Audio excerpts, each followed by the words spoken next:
Media one നിർമ്മിതി പുരസ്കാർ 2025 ആദ്യം പ്രഖ്യാപിക്കുന്നു. ഗ്രീൻ ആർക്കിടെക്ചർ പയനീർ അവാർഡ് കേരളത്തിന്റെ സ്വന്തം ആർക്കിടെക്റ്റിന് ചെലവ് കുറഞ്ഞ പരിസ്ഥിതി സൗഹൃദ വീടുകൾ നിർമ്മിച്ചു നൽകുന്ന ഹാബിറ്റാറ്റ് ഗ്രൂപ്പിന്റെ അമരക്കാരന് Padmashri doctor G Shankar. G Shankar, ജനങ്ങളുടെ ആർക്കിടെക്ട് ജി ശങ്കർ എന്ന പത്മശ്രീ ഡോക്ടർ ഗോപാൽ ശങ്കർ കേരളത്തിന്റെ എണ്ണം പറഞ്ഞ വാസ്തുവിദഗ്ധരിൽ ഒരാൾ. സുസ്ഥിരവും പ്രകൃതി സൗഹാർദ്ദവും ചെലവ് കുറഞ്ഞതുമായ നിർമ്മിതികളുടെ അതികായൻ. സാമൂഹിക മുന്നേറ്റം വാസ്തുവൈദഗ്ധ്യത്തിലൂടെ സാധ്യമാകുമെന്ന് തെളിയിച്ചു ഈ പ്രതിഭ. 1987 ആരംഭം കുറിച്ച ഹാബിറ്റാറ്റ് ടെക്നോളജി ഗ്രൂപ്പ് ദക്ഷിണേഷ്യയുടെ നിർമ്മാണ മേഖലയ്ക്ക് സുസ്ഥിരതയുടെ തറക്കല്ലിട്ടു. പ്രകൃതി ദുരന്തങ്ങൾ തകർത്തെറിഞ്ഞ മണ്ണിൽ പുതിയ ടൗൺഷിപ്പുകൾ തന്നെയും പണിതുയർത്തിയും പൊതുസമൂഹം പുറന്തള്ളിയ ചേരികളെ പുനർനിർമ്മിച്ചും മാറ്റം തെളിയിക്കാൻ ഹാബിറ്റാറ്റിന് സാധിച്ചു. ദക്ഷിണേന്ത്യയിൽ പാർപ്പിട മേഖലയിലെ ഏറ്റവും വലിയ NGO കൂടിയാണ് ഹാബിറ്റാറ്റ്. ജീവിതത്തിന് അർത്ഥം കണ്ടെത്തുവാനുള്ള യാത്രയുടെ ഒരു അന്വേഷണത്തിലാണ് ഞാൻ ഈ വാസ്തുശില്പത്തിലേക്ക് തിരിയുന്നതും ഈ പീപ്പിൾ സെൻറ്റേഡ് വാസ്തുശില്പത്തിലേക്ക് തിരിയുന്നതും മൂല്യാധിഷ്ഠിത വാസ്തുശില്പത്തിലേക്ക് തിരിയുന്നതും.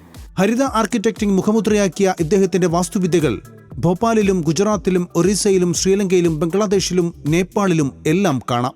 ഭോപ്പാൽ വാതക ദുരന്തത്തിൽ ഇരകളായവർക്ക് വേണ്ടി വീടുകൾ നിർമ്മിച്ചു നൽകിയാണ് ഹാബിറ്റാറ്റ് ദുരിതാശ്വാസ പ്രവർത്തനങ്ങളിലേക്ക് ചുവടുവെക്കുന്നത്. 2011 എഞ്ചിനീയറിംഗിലും ശാസ്ത്രത്തിലുമുള്ള സമഗ്ര സേവനങ്ങൾക്ക് രാജ്യം ഇദ്ദേഹത്തെ പത്മശ്രീ നൽകി ആദരിച്ചു.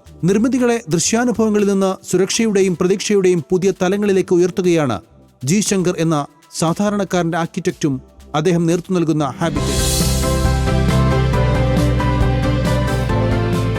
മീഡിയ വൺ നിർമ്മിതി പുരസ്കാർ 2025 ആദ്യ പുരസ്കാരം the green architecture Pioneer award ഏറ്റുവാങ്ങാനെത്തുന്നു കേരളത്തിന്റെ സ്വന്തം ആർക്കിടെക്ട്. ചിലവ് കുറഞ്ഞ പരിസ്ഥിതി സൗഹൃദ വീടുകൾ നിർമ്മിച്ചു നൽകുന്ന ഹാബിറ്റാറ്റ് ഗ്രൂപ്പിന്റെ അമരക്കാരൻ പത്മശ്രീ ഡോക്ടർ ജി ശങ്കർ.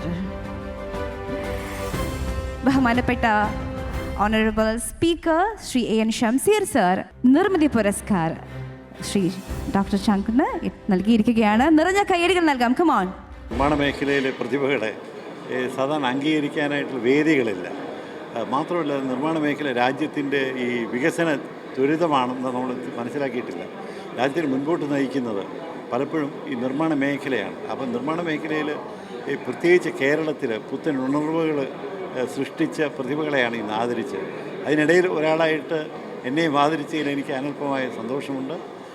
ഈ ഒരു ഇനീഷ്യേറ്റീവിനെ ഞാൻ വലിയ ഒരു തുടക്കമായിട്ടാണ് കാണുന്നത്. കാരണം ഞങ്ങളുടെ മേഖലയിലെ ഈ തളർച്ചയുടെയും പ്രതിസന്ധിയുടെയും കാലഘട്ടത്തിൽ കടന്നു വരുമ്പോഴത്തേക്ക് തീർച്ചയായും ഊർജ്ജസ്വലമായിട്ടുള്ള പുതിയ നാമ്പുകൾക്ക്, പുതിയ സംരംഭങ്ങൾക്ക് ഇത് ശക്തി പകരും, കരുത്ത് പകരും എന്നുള്ളതിനെപ്പറ്റി യാതൊരു സംശയമില്ല.